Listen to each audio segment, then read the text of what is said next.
ప్రధానమంత్రి గారి SPG group కూడా ప్రధానమంత్రి భద్రతా వ్యవహారాలని పర్యవేక్షించే ఎస్పీజీ వాళ్ళు కూడా నాకేం చెప్తారంటే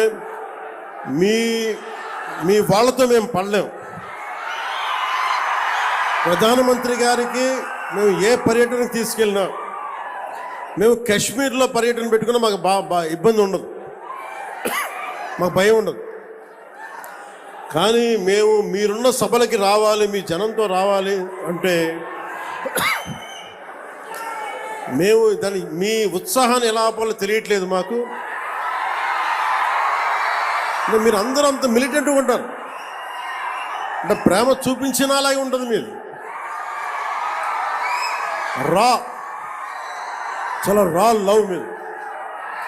అలాగే మీరు గొడవ పెట్టుకున్నా కూడా అంతే గట్టిగా ఉంటుంది. అంత గొడవ పెట్టుకుంటేనే కదా గత ప్రభుత్వంతో మనం పల్లి పండుగ 2.0 చేసుకోగలుగుతున్నాం. కానీ మీరే లేకపోతే, మీ ఉత్సాహమే లేకపోతే, మీ తెగింపే లేకపోతే ఈరోజు కుటుంబ ప్రభుత్వం ఈ పరిస్థితులు అయితే ఉండేది కాదు. గంటాపదంగా చెప్తున్నాను.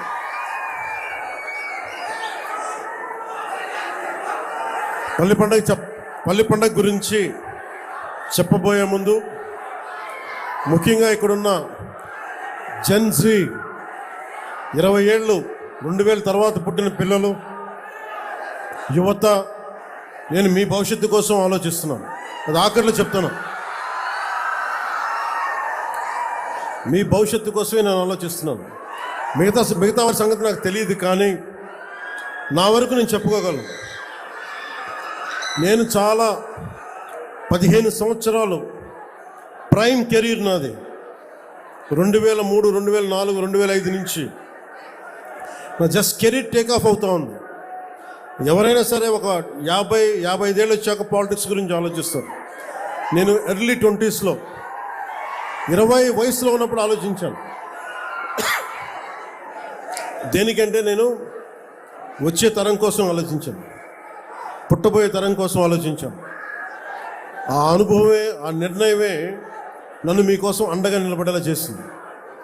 మీకోసం మీరు ఎలాంటి అభివృద్ధి కోరుకుంటున్నారు, ఎలాంటి నయా భారత్ని కోరుకుంటున్నారు, అలాగే వెల్ఫేర్ స్కీమ్స్ ఉండాలి, పథకాలు ఉండాలి, ఉచిత పథకాలు ఉండాలి, వాటితో పాటు అభివృద్ధి కూడా ఉండాలి. కేవలం పథకాలనే నమ్మి, కేవలం ఉచిత పథకాలనే నమ్మి, కేవలం వెల్ఫేర్ స్కీమ్స్నే నమ్మి ముందుకెళ్తే అది ఎంతవరకు సాధ్యపడద్దు నాకు తెలియదు. ఎందుకంటే కేవలం వెల్ఫేర్ స్కీమ్సే ఓట్లు తీసుకురావు. బీహార్లో కూడా మనం చూసాం. బీహార్ ఎన్నికలు కూడా ఒక్కొక్కరు అన్ని లక్షల ఉద్యోగాలు ఇచ్చేస్తాం అన్నీ చెప్పినా కానీ వాళ్ళు ఎందుకు ఆర్జేడీ లాంటి పార్టీని ఎందుకు గెలిపించలేదు అంటే ఈ జనరేషన్ మేల్కొంది, ఈ జెన్జీ, ఈ కొత్త తరం మేల్కొంది. మేము మిమ్మల్ని రకరకాలుగా విడగొట్టి విభజించి పాలిస్తే మీరు నమ్మడానికి సిద్ధంగా లేరు. ఇది నేను 2004లో నేను గ్రహించాను. పుట్టే తరం, పుట్టబోతున్న తరం కొత్త తరం, అది నవతరం, అది రక్తాలు సలసల కాగే యువతరం. అది మీకోసం బాధ్యతగా నేను రాజకీయాల్లోకి వచ్చాను. సినిమాల్లో చాలా డబ్బులు ఇందాక కూడా ఊజి నడుస్తూ ఉంటే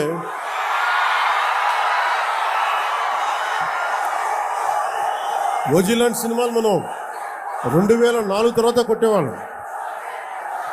కానీ సినిమాల మీద నా దృష్టి లేదు, నాకు సమాజం మీద ఉంది నా దృష్టి. ఈ మధ్యన మీరు బాధపడుతున్నారని చెప్పి కొంచెం దృష్టి పెట్టాను ఓజీ గురించి. మరీ రాజకీయం, సమాజం అని మమ్మల్ని ఏడిపిస్తున్నాడు, మమ్మల్ని తలెత్తుకోలేకపోతున్నాం మన అభిమానులు అందరూ మాట్లాడుతూ ఉంటే ఒక్కసారి మీకోసం దృష్టి సారించాం.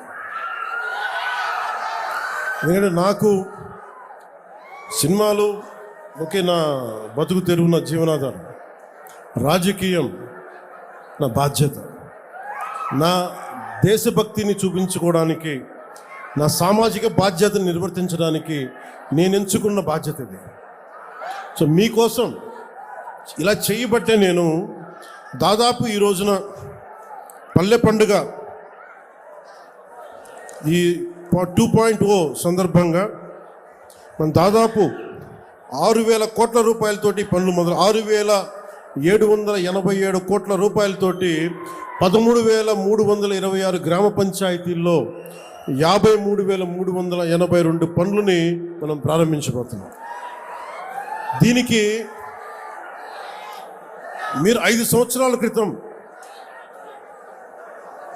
గత ప్రభుత్వ పాలన చూశారు.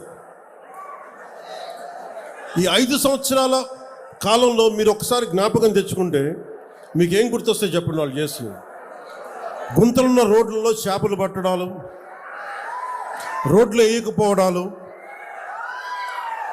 కాలువలు మరమ్మతులు చేయకపోవడాలు, ఏదన్నా అడిగితే కేసులు పెడతారు. ఇలాంటి భయానకం వాతావరణం నుంచి ఈ రోజున హక్కుగా కోనసీమ జిల్లా మినీ గూడ్స్ యూనియన్ డ్రైవర్లతో సహా వచ్చి మీరు వచ్చి మాకు ఈ సమస్య ఉందని చెప్పుకోగలుగుతున్నారు. నేను దానికి స్పందించగలుగుతున్నా. కానీ ఇదే మీరు గత ప్రభుత్వంలో కానీ ఒక్క ఎమ్మెల్యే దగ్గర కూడా మీరు చేయగలిగేవాళ్ళం. ఎంత భయపెట్టారు మిమ్మల్ని, ఎంత భయానకం వాతావరణం క్రియేట్ చేశారు. అంటే ఇదంతా మీరు ఒక్క యువత తీసుకున్న నిర్ణయం.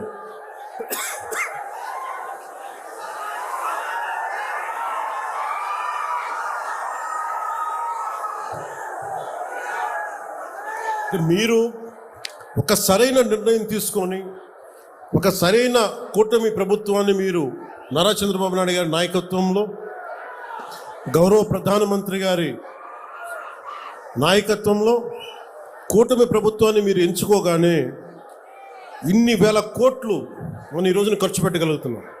కేవలం మీరు ఒక నిర్ణయం తీసుకున్నారు, మేము ఈ ప్రభుత్వం కాదు కొత్త ప్రభుత్వాన్ని చూస్తాం.